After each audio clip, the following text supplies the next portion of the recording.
Samantala, binigyang diin ngayon ng gobyerno na walang immunity ang mag-asawang Tiamzon.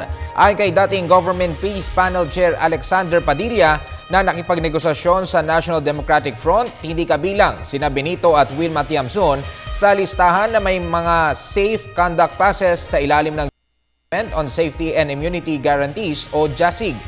Dagdag pa ni Padilla na nanatiling bukas ang gobyerno sa muling pagpapatuloy na usapang pangkapayapaan sa CPP, NPA, NDF. Hindi ho kasama ng JASIG dahil unang-una ho ang JASIG, ang ibig sabihin ho niyan ay Joint Agreement on Safety and Immunity Guarantee.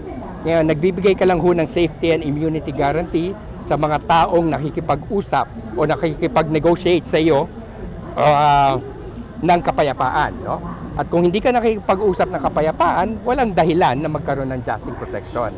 Ngayon, maliban doon, nagkaroon rin ho tayo ng tinatawag na failure of verification noong July 2011 na hindi nila mabuksan yung sarili nilang listahan na nagko-contain ng mga pangalan na may alias. At dahil ho doon, hindi rin ho protektado yung mga gumagamit ng alias.